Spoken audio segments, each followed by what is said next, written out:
Hey, yo, what's good, everybody? It's your boy, Manny, and I'd love to wish you a happy Pi Day and also a happy St. Patrick's Day weekend, and of course, a happy Women's History Month. Miss Maritza Cruz joins me today. How are you? Welcome. Thank you so much. It's always a pleasure to be here. And Feliz San Patricio Day, as we say in Spanish, because it is a day that is celebrated actually throughout Latin America. Really? Yes, it is. I really thought it was an American holiday, and at best, I mean, obviously an Irish holiday.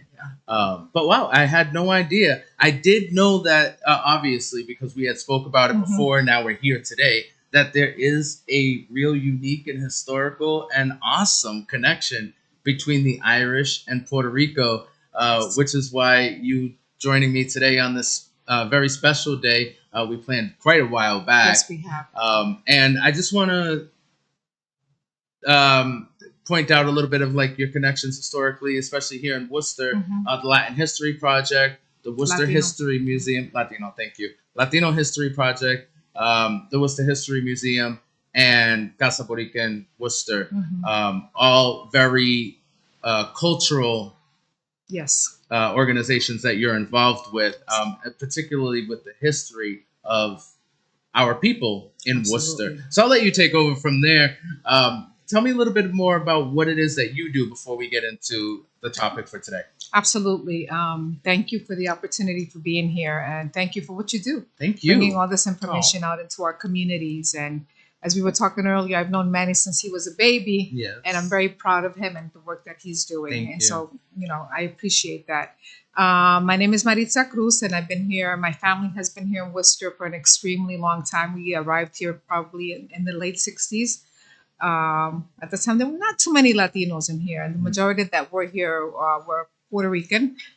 We had we had a Colombian family up on the hill, and we had a couple of Cubans also up in the hills. I wonder if you knew my grandfather.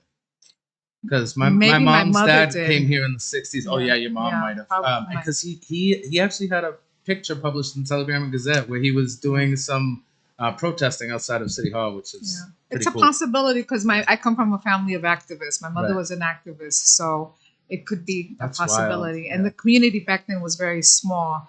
Growing up in Worcester and coming from a family of activism and service, it's something that I have tried to emulate as far as working for the betterment of our communities. And that's why I consider myself a social justice advocate, a social justice entrepreneur, because people, when they think of entrepreneurship, they only think of business and don't think of all the wonderful organizations that arise when you're seeking to find solutions to issues that plague our communities. Problems of all the isms that exist, of racism and sexism and ageism, that we still, are very prevalent today. And we're Right. seeing, unfortunately, a comeback due to the administration that is now in the White House. It's definitely not going to make it Definitely easier. saying how White House really applies to the White House and the people that are in there. So, we have to continue. So, I am the founder of Casa Borinquen of Worcester, which was established back in 2017. And it has to do with anything and everything that is of Puerto Rican business or information and history here in the city of Worcester. And the reason that I established that was because back in the early 70s, we used to have a center here que se llamaba Casa de la Comunidad, ALPA, Asociación para Progreso for Latinos. And we used to have a Puerto Rican week. And that during that Puerto Rican week, we would celebrate and do all kinds of activities, really celebrating the Puerto Rican community. And we were also the first ones to raise any Latino flag in City Hall. Really? This was back in the early 70s. Wow. So That's pretty cool. I had no idea. oh yeah, and that's why we also found that I am one of the founders Truthfully. of the Worcester Latino History Project in order to promote and inform people of the history and the impact that we as Latinos have had in the city of Worcester, which people don't even realize. Right. So that's it. It's all tied in, and watching how everyone else was raising their flag, and I'm going, our flag kind of fell by the wayside. So Casa Borinquen came out of that to inform because it's important. Yo soy Boricua. I'm Puerto Rican. Boricua is the indigenous name of the island of where I was born actually, and my tribe is from, and we are members of this big family called Latinos. So I am Puerto Rican, and I am a member of this Latino family that is here in the United States. But it's very important for me to promote our culture and who we are and the impact that we as Puerto Ricans have made in the city of Worcester, but also in this country in the United States, which a lot of people don't realize and talk about. Right. And I don't want that to be lost when we talk about Latinos per se. It's important to promote us as Latinos, but it's also, for me, very important to promote what we as Puerto Ricans have accomplished and have contributed. Because as Latinos, we're not this monolithic group. You know, Yeah. we have our own issues, we have our own identities. Absolutely. You know, so that's why Casa Boddington was born. And then, of course, you know, the Latino History Project, which is near and dear to my heart. That's my baby and the baby of a few of us. And it's, you know, we had as you know, we had our exhibition Somos Worcester, which means we are Worcester. That's just about finished, but we continued as a project, and we're going to be coming out with a book, a catalog. Basically telling the history of Latinos here in Worcester. That's so And, yeah. awesome. I Yeah. look forward to reading that book. And I hope you to be there. Yeah, I'm absolutely going to be there. You let me Yeah. know the date, and we will Absolutely. absolutely Thank be you. there for sure. So I know that, like, you know, invention is the mother. I'm sorry, necessity is the mother of invention. Yes. Is Yes. that the right terminology? Yeah. And so that just brings me to say why there were so many contributions by Latinos, not just in Worcester, but in the United States as an entirety. Well, actually, if we're really being serious, like pretty much the whole Western Hemisphere, right? Mhm, I mean, there's so many contributions that have been made. And it was because of things like necessity for equal Equal wages rights, and equality overall, Exactly. housing, Mhm. access to resources, food, things like that. It's weird to think that, you know, the biggest, most powerful, richest at points country in the world has these problems and treats Mhm. human beings like this. You know what I Mhm. mean? Because I mean, anybody. Right now, look at the immigration Mm. attacks that we're feeling from Yeah. our government, our administration. We're still not out of the woods, and it's eerily reminiscent of what our topic is today. Absolutely. You know, during the great Irish food famine, which we're going to get into in just a moment. Even the Irish weren't exactly welcome. No, they weren't during that time. Absolutely. What is not. what is America's problems with immigrants? Well, I mean, it depends on its memory, and it's because we were all immigrants at one point, weren't? Well, absolutely, yeah. We are the majority absolutely of United States. Because I don't are. want to say we were all because there are Native Americans, but even Native Americans were at one point immigrants, right? No, they've been here.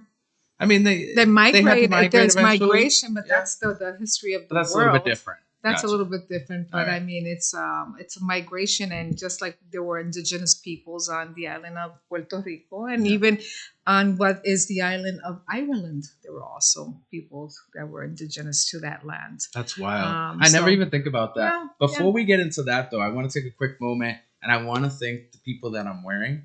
I think it's pretty awesome. These are local clothing designers. The first one I'm wearing is by Jeremy Rodriguez. It's inspired by Unity. I actually had this hoodie for a long time now, but he's still creating clothing, and you can hit him up at Jeremy Rodriguez on Instagram and Facebook. And then the second one I'm wearing is Abby Koto Heartwear, and you see all that little shit there? And Abby Koto has since he's a local artist here in the city. Both are Latinos, by the way, which I think is important to point out. But he has this great clothing line, which has evolved to Musée de Heart, and that's MDH for short. So go check him out, Abby Koto, Musée de Heart. Follow them both on Instagram and Facebook, and get yourself some heartwear or some inspired by Unity gear, and support your local artist. Most importantly, how important is it that we do support our local artists and that we do shop local, especially in today's environment? Because I mean, everything's so expensive. For me, if I'm going to give my money to anybody, I'd love to give it to somebody in my community that I know it's going to keep circumventing my community, right? Absolutely. Exactly. And benefiting our communities and benefiting them. Right. It makes our city vibrant. Absolutely. I love it. So why don't we jump into the topic we're here for today, which Okay. is a celebration of what everyone's going to be celebrating this weekend. And I know I thought this was such a good idea. One, obviously St. Patrick's Day, but Worcester. Excuse me. By the way, we're not going to go on. By the way, I'll talk to you afterwards. Like trying to go on a side tangent. Worcester is so deeply entrenched in Irish culture and Puerto Rican culture, which is I don't know if it's by happenstance or that happened here, but there's also a deep history with Ireland and the island of Puerto Rico itself. Can you fill me in a little bit about what we need to know or what we should know about that? When you talk about happenstance, Massachusetts, actually probably outside of Ireland and New York, has the largest Irish ancestry population. And we're talking about Boston, the Boston area, and when we talk about immigration and we talk about undocumented immigration, we still have undocumented Irish arriving in Boston, but nobody talks about that. Really? When we talk about immigration and unauthorized, undocumented, Somebody's parents. Yeah. There we go.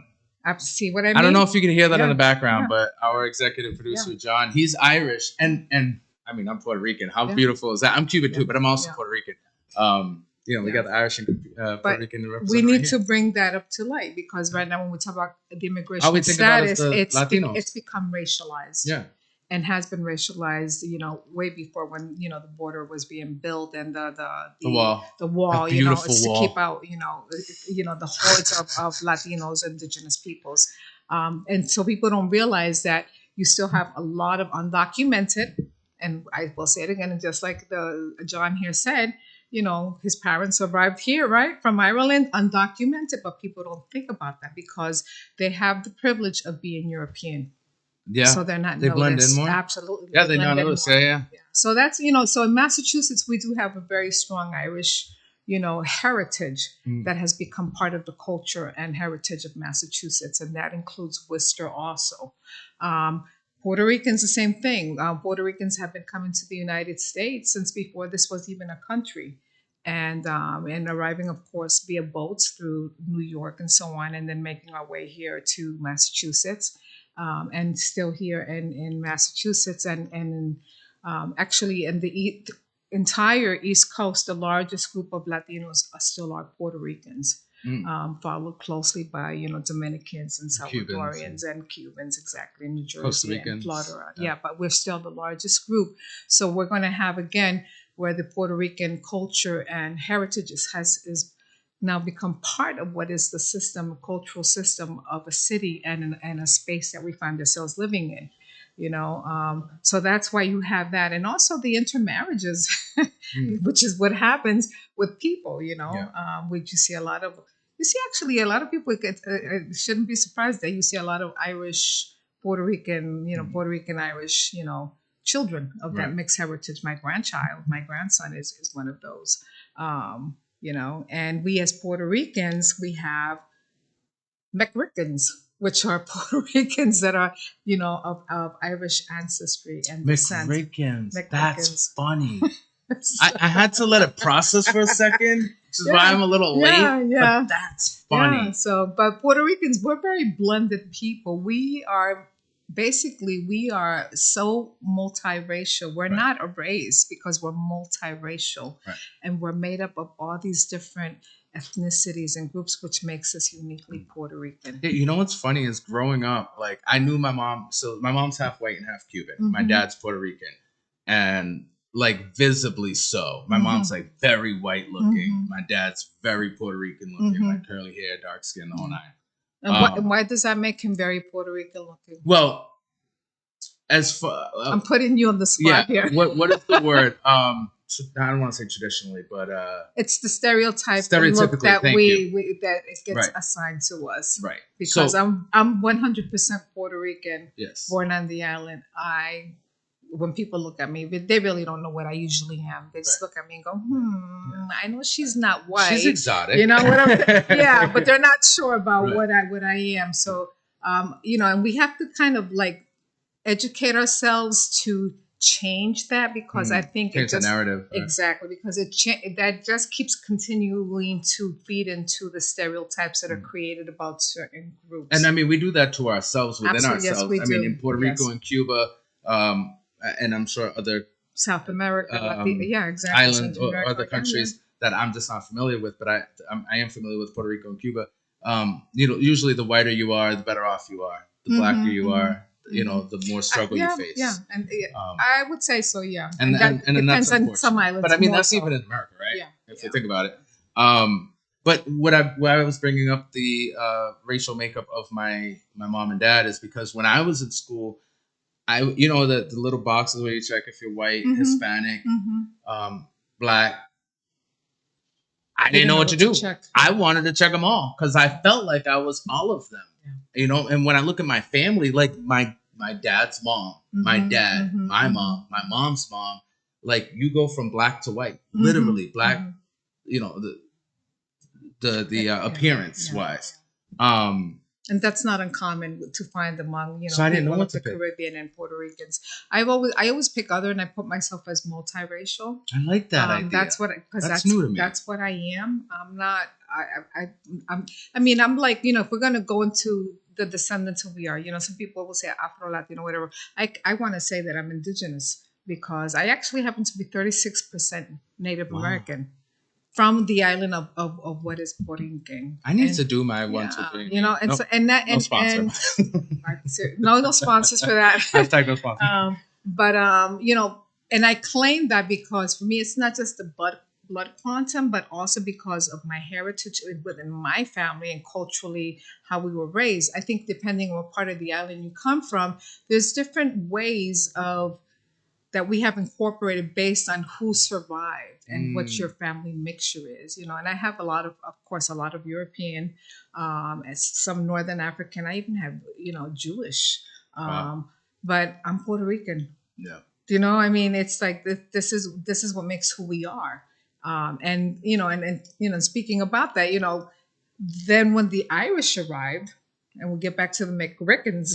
McRickens, I love it. Which a lot of people always get so shocked and surprised about there has always been a very large community of Irish Puerto Ricans on the island. Yeah. Which immigrated. And one of the reasons why is because many of them were turned away from the North American ports when the famine hit, and so they landed in Puerto Rico. But we can go back and talk about how the first Irish started to arrive to the island of Puerto Rico. I mean, I think it's wild and it's ridiculous. I'm sorry. Oh, yeah, I got you. That anybody is turned away from an American port. I don't find it surprising one bit that they were welcomed to Puerto Rico with open arms, just because we're such a welcoming and hospitable culture on just our own. I know one of the things, and that is one of the reasons why they were accepted into the island, and became part of. You ask anyone from Irish descent in Puerto Rico, they're going to tell you I'm Puerto Rican. Yeah. With a name like O'Sullivan and, whatever. That's wild. I always crack up when people say, oh, yeah, my name is Jose Sullivan. Yeah. Hey, Sullivan, you know what I'm saying? Sullivan. So it never clicked. Yeah, this is so new. This is so new to me. Yeah. And you know what's funny is my nephew has red hair, like deep red hair. My grandfather had Jose. red hair. My nephew Jose, I love you, buddy. Yeah.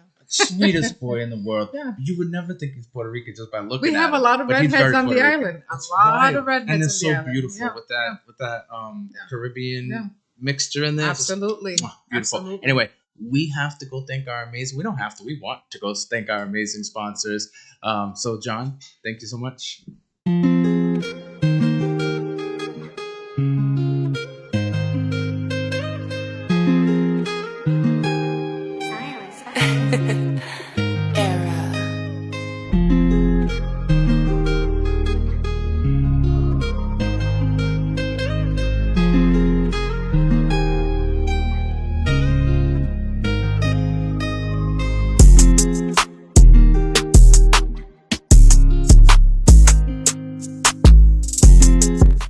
And welcome back, everybody, to Manny J Media here with Maritza Cruz. We are talking all about the Irish Puerto Rican connection in honor of our amazing weekend that we have, St. Patrick's Day, or Dia San. El Día de San Patricio, Yeah, I was going to try de to los say it, and I took over. irlandeses.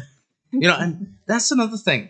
I can't speak Spanish. It's terrible. I have like it's my brain is just, I mean, I can't speak Yeah, Spanish. you We've understand done them it. more than anything But else. yeah, it's, I But wonder. that doesn't make you less Latino. Thank you. It does not. I need the And there's a validation big debate today. about that, that if people don't speak Spanish, they're not Latinos. No, and when I you go to find, Puerto Rico, they I pick on you. find that offensive. Thank you. I find it I offensive find too. it offensive. Yeah, and honestly, it's I blame it on my parents, although there is no blame to go around. But Yeah. it is hard. No, if you think about it, a lot of Latino immigrants, they come to this country, and one of the first things that they have to face is speaking Spanish The or not. language, yeah. Because if you speak English, obviously you get better opportunities because you can communicate, right? That makes complete sense. And so if my memory is correct, which my mom's watching, she can confirm or deny. She speaks Spanish. You know, you and her could talk a lot. She's great at Spanish. She encouraged it. Yeah. However, with my dad having those struggles and my grandmother, it was English first, right? Anyway. Well, you have to be intentional about anything. And I think a lot of times people are so concerned about surviving and living their life, especially arriving here. And like you said, that the language, if you learn English, it makes it a lot easier. So you have to be intentional. I came from a family that they were intentional about ensuring that we spoke both languages, and I always tell people that by the time my sister and I got to kindergarten, we were completely fluent in both English and Spanish. We knew how to read and write Spanish, even though my parents spoke English. But it was a matter of conservation as part of our heritage to conserve the language and make it part of who we are. Wow. That identity. But I come from people who are real patriotic. My mother, what do you think about Spanish in high school? I think it's important to, people, if it's offered, people should take it. And It didn't work for me. I think my brain's broken in the language department. Literally. I took it for 6 years. From you have 7th to practice it, though. I think one of the things that's important is about practicing the language. It's any language. Yeah. If you don't practice it, you're going to lose it. Right. And maybe that's what it was. I didn't practice it. And it was because growing up, my peers, we all spoke English. And maybe that's what it was. But anyway, Irish. Okay. So I'm very excited. This whole show's about me. Yeah, no. I'm very excited about this. And I think it was a year ago when we started chatting about this, and you're like, oh yeah, let's book it and do a show on, the Irish and Puerto Ricans. Perfect. Yeah. And, and I think that's wonderful because history is so important. So when we talk about Puerto Rico and the Irish connection, we're talking, Irish immigration that began back in the 16th century. Wow. That's how far back we go with the Irish arriving to the island of Puerto Rico, Borinquen. And one of the things I like to show to speak about is that, here we have two small islands. You have Puerto Rico, Borinquen, and then you have Ireland. And they're both under the British foot of empires. We're under the empire of Spain, and you have Ireland under the empire of England, British rule, which were two huge, probably the most powerful empires in the world at that time. So, that connection again with that being in that oppression and being under the rule and being a colony of an empire is something that has always also created that solidarity between the Irish and Puerto Ricans. There was a commonality. Absolutely. So back in the 1500s, from the 1500s, Irish mercenaries that were actually in service to the English rule, they started to desert, the English, and they actually went to Spain or they went to Puerto Rico. So they were serving on the garrisons of San Juan. These were the Irish. And really? Yes, yeah, they were there and stationed there. And they decided once their service was over, they decided to stay locally, and they married local women and just went in to become Puerto Ricans. So we're talking the 1500s there, when Spain actually, came into Puerto Rico, which was in 1493. You know that T-shirt that some people wear. We've been fighting terrorism since 1492, Mm, and it has the faces of North American Indians or Native people. yeah, There should be Tainos on that yeah. because we're the ones that have been fighting terrorism since 1492, 1493. Not they didn't touch here. They actually didn't even hit North America. But anyways, so that's one of the first that we know of Irish folks coming in and men, I should say, coming into the island. Well, Then anyway, go ahead. I was gonna go on another tangent. Let's continue. well, Yeah. we can get back to Yeah. that. So that so then during the 16th century, that's when we really started to have more folks coming in. During the 16th century, it's where the Irish immigration began after the Spanish had colonized, and it has continued to the present day. We still have a lot of Irish immigration directly from Ireland Wow. going directly to Like Puerto bypassing Rico. the whole east coast of the United Yeah, States basically, and going and to landing the warmth and comfort and of landing in Puerto Rico. I So love that. that's still happening. During the 15th century, again, or I want to say the 16th century. This is interesting. This was in 1739. There's an Irishman, or not, named by the name of Sebastian Murphy. Can we say Murphy in English? Murphy. So in Spanish, he's called Sebastian Love Murphy, which in English is Murphy, or in Irish or Gaelic. I'm not saying it correctly.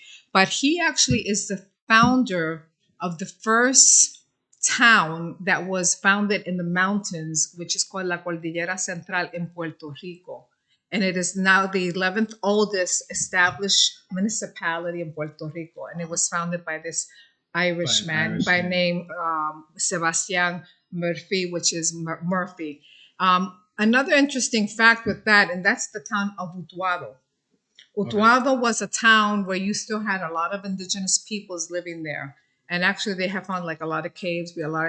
That's where you also find a big park that is there of the indigenous folks. It's beautiful. I recommend anyone who goes to the island to go visit it, to see the existence of who we are, and we're still there. And this town was founded, and he named it Utuado, which is after the cacique, which was of that area. Cacique is the chief who actually oversaw that whole area, which was Otoa. And he named it after that because the Irish have always been, he was treated as being of the lowest caste. Oh.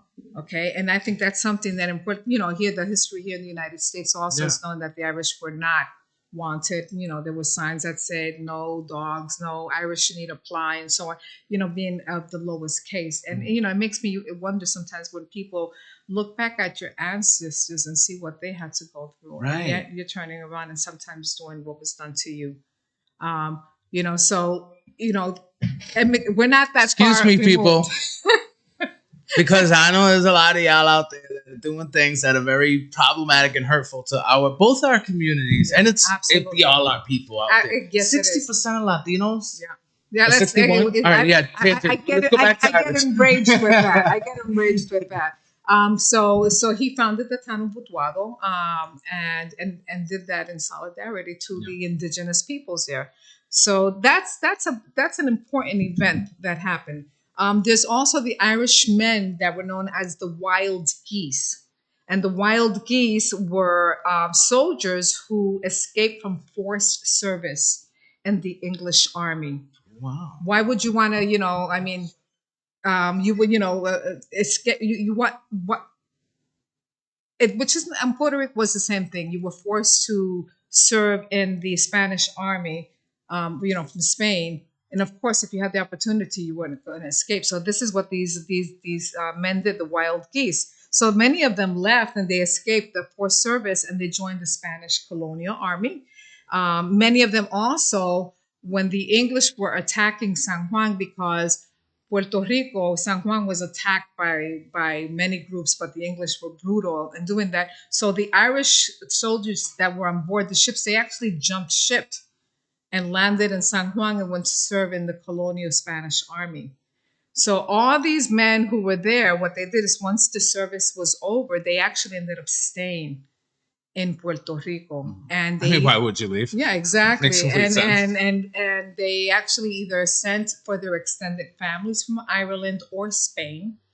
And because they had migrated from Ireland to Spain, so they sent for their folks there, or they married again the local women, and eventually just became integrated into the Puerto Rican society.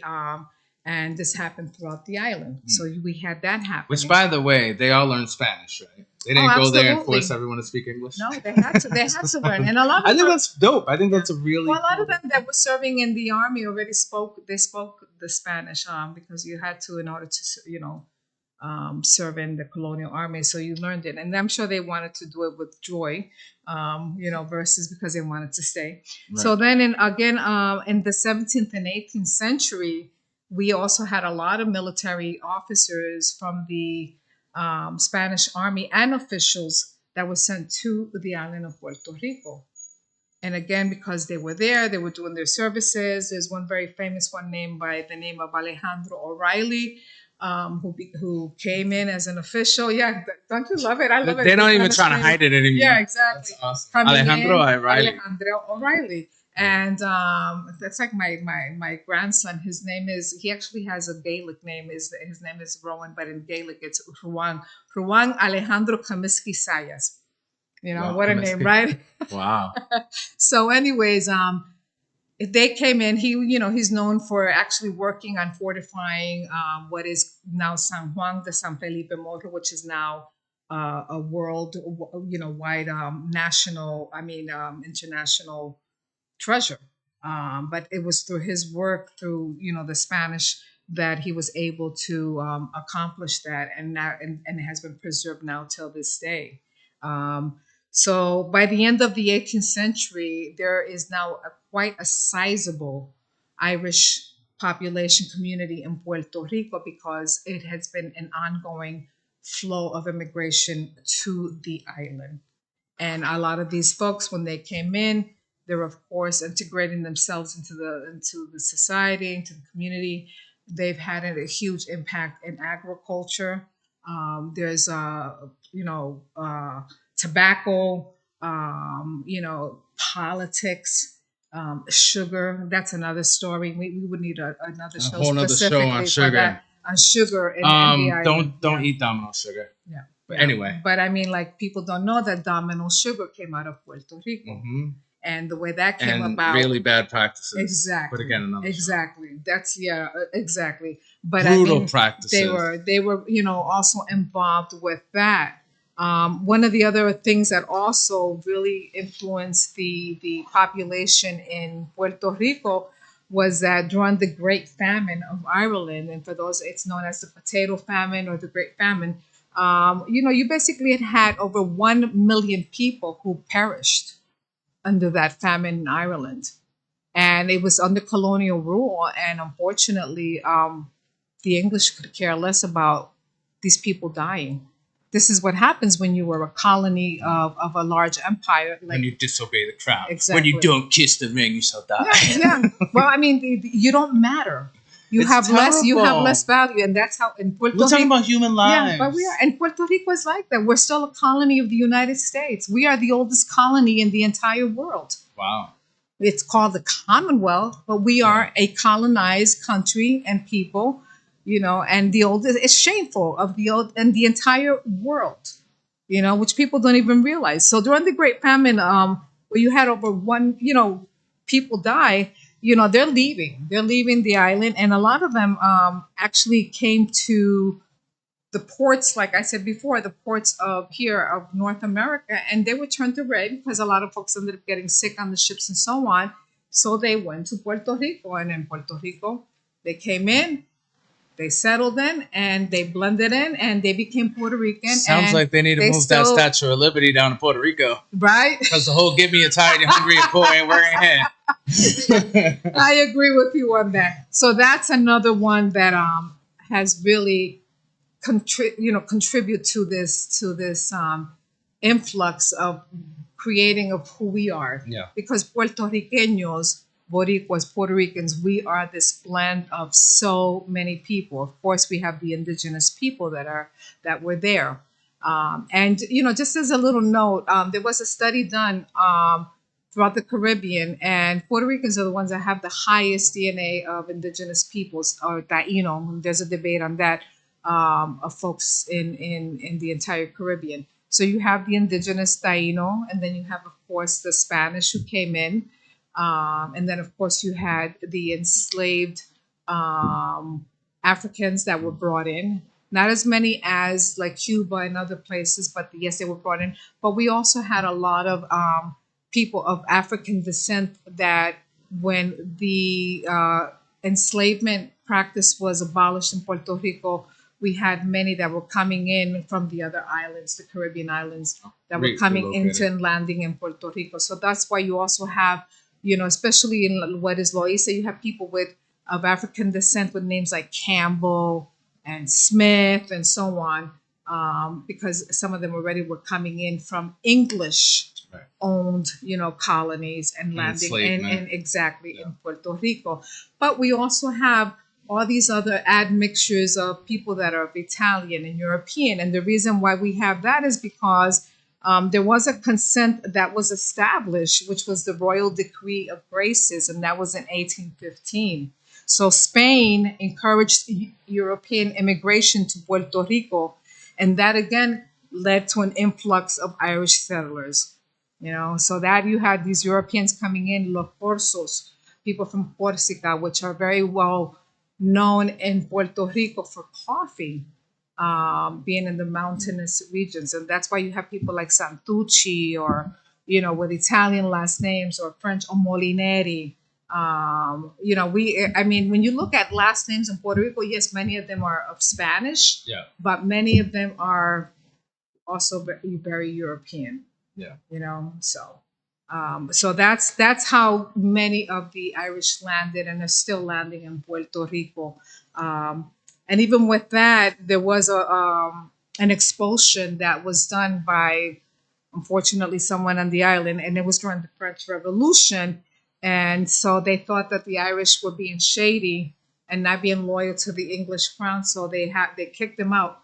But lo and behold, to them, the Irish kept sneaking back to Puerto Rico, even though they had been expelled. They couldn't keep them away. Exactly, they kept coming back to. Why was the expulsion? The expulsion was done because Spain.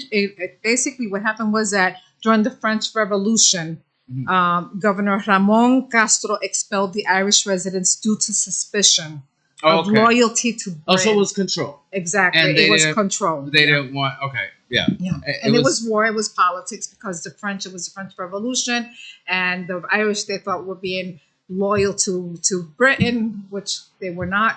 And so they forced them to bar. What happened was that some the Irish that were already there on the island and had become prominent members of society actually went to Spain and said, "What the hell are you doing?"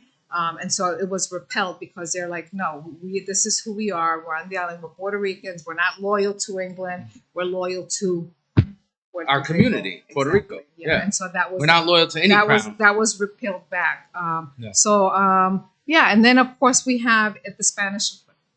We need a break. No, we're done actually. Oh. That was a sign of we are over. But go ahead, keep going. No. I mean, no. Let's keep going. Finish what you said. He was just giving me signs that. So usually the show's 40 minutes. Oh, we just hit the 40-minute mark, and it just blew my mind that we went by so fast.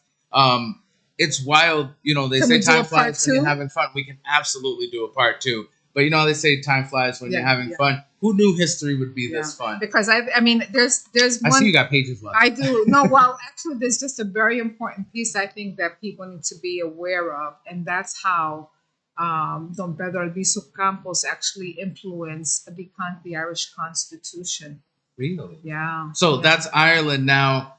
Puerto Rico now influencing, or returning almost a favor, if you will, back to the country of Ireland for their own constitution. Yeah. Can we talk quickly about that a little bit? Oh, yeah, absolutely. So Don Pedro Albizu Campos, we call him El Maestro, the teacher, a brilliant man, and he was a nationalist.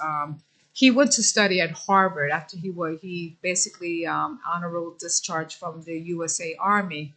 And while he was at Harvard, he met he always in mind with the independence movement for Puerto Rico.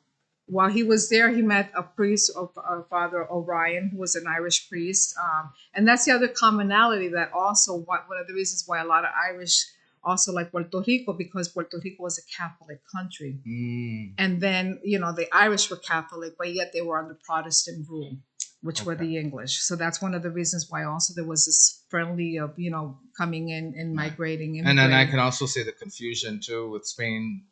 Absolutely. Like, what's really going on here? Yeah, I can see that. And so, not that it's right, but I can see it. But again, there was that commonality. So when Pedro Albizu Campo went to study at Harvard, he was looking at all the different, global independence that was happening around the world.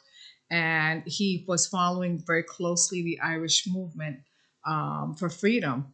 While he was there, he met a man, De Valera, who, by the way, happens to be half Cuban.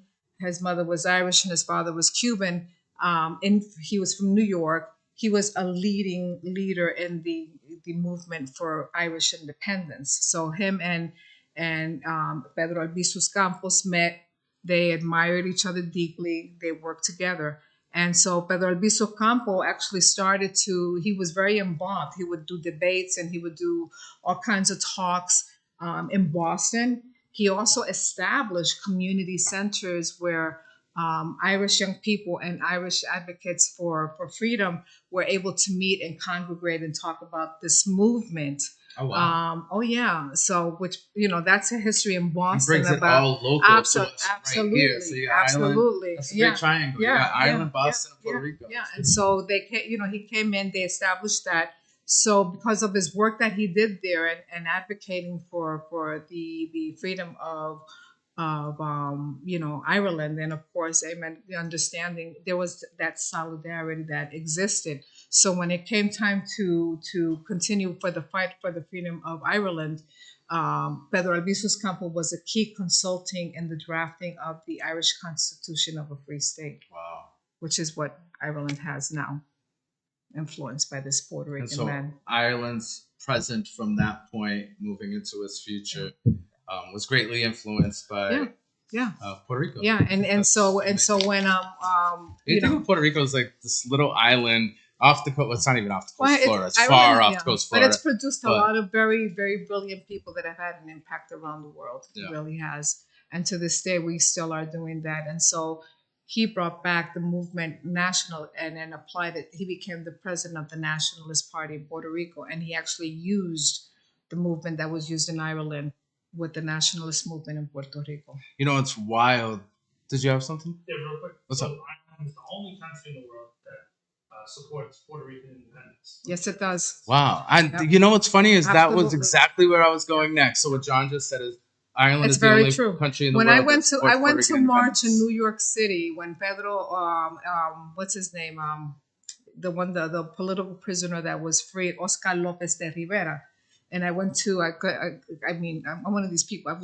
We drove to New York to march in the parade for him. Wow. And when we got there, there was this huge contingency of Irish people with their flag talking about how the Irish support, freedom for Puerto Rico and support Oscar López de Rivera. Wow, that's amazing. And they've always been present. Actually, have always been present in our struggle and in our fight for independence. Wow, that's amazing. And what I was just about to say, right when you said that, which thank you, is it's amazing to me how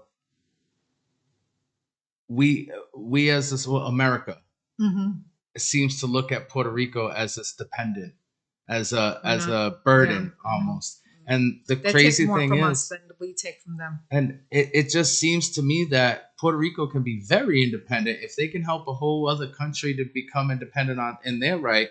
Why couldn't they do it on their own? And I love that Ireland supports independence for Puerto Rico. I personally have always supported independence for Puerto Rico. I think there is a fear, though, that maybe we're going to instituted by media, and where communism. I think a lot of Puerto Ricans are afraid to support an independent agenda because America is this big, powerful force that if anything happens, Puerto Rico's protected.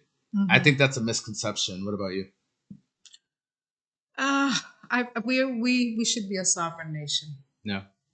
My family, I come from a family where my grandfather was a nationalist and my grandparents on both sides, and they fought for that. My grandfather, that was his politics, and that was instilled in our family. And being, raised here in the United States and seeing that we as a people, what we have gone through and how we are treated, um, and the disrespect that Yeah. is shown to our little tiny island nation.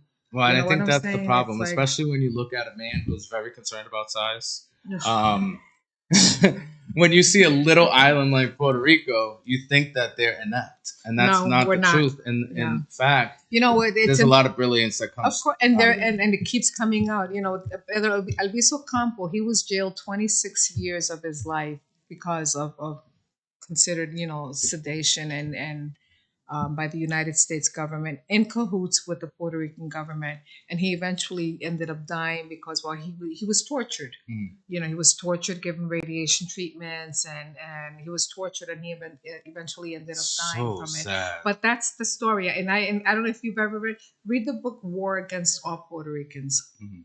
Read it. I would say, and anyone here, read that book. I'm sure John already has. He reads Have you everything. read it? Yeah. You told me to read it like 2 years ago. Did you? Okay.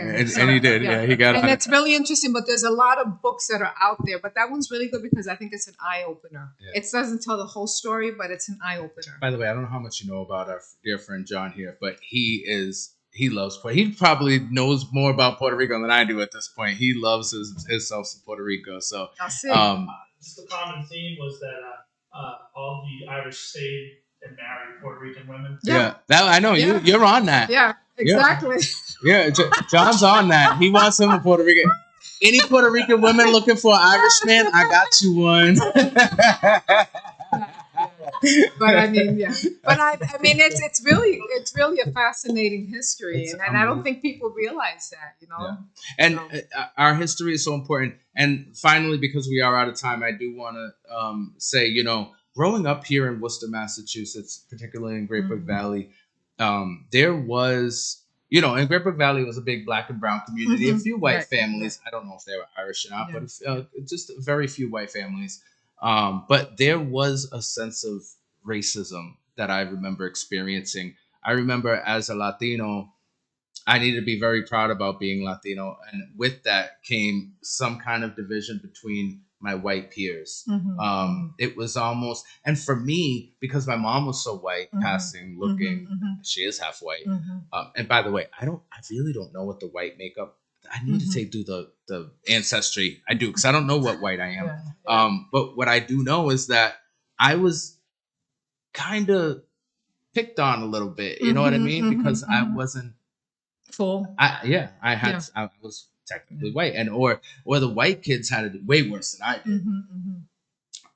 Why do you think that is? Like, where does that come from? If there's such a great relationship between Ireland and Puerto Rico, it seems to me like the fear or it's lack of education and it's ignorance.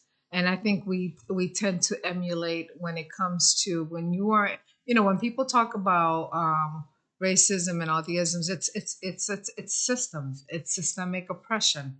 And so this is what you learn, the systemic oppression, and so, I'm going to, because I'm being oppressed, I'm going to oppress you. Which is wild. Like, you think I'd want to fight for my Irish brothers, but you have to inform people. And if you don't inform them and you don't educate them, this is what happens. Like when we talk about civil rights in this country, people always say, talk about Dr. Martin Luther King or Malcolm X and African Americans, but they don't realize that in that whole group of civil rights fights, when they had the march to Washington that happened, there were 30,000 Puerto Ricans that marched in that. Wow, I can't even. Has anybody ever even heard that before? No. Is that in the history? I didn't even know 30,000 Puerto Ricans. 30,000. I didn't know the island was big enough to create 30,000. No, they were from here. Even 30,000 Puerto Ricans marched into Washington, And not only that, but you also had a lot of white folks. You had white folks that were murdered and died because of the civil rights movement. Yeah. You know, I mean, you had Jewish people. There was this alliance between Jews and blacks. You know what I'm saying? There was a Rainbow Coalition, which is in Chicago. You had the Black Panther and you had the Young Lords, and then you had it was a group of white people from the Chicago area that all working together. You know, this is all pre-civil rights. Yeah. You know, so it's about teaching that history. And once you learn that history, it's something kind of goes click and it changes. Right. You know what I'm saying? It's like one of my favorite things is it's like pointing and saying, you know, how far back can you go back with immigration?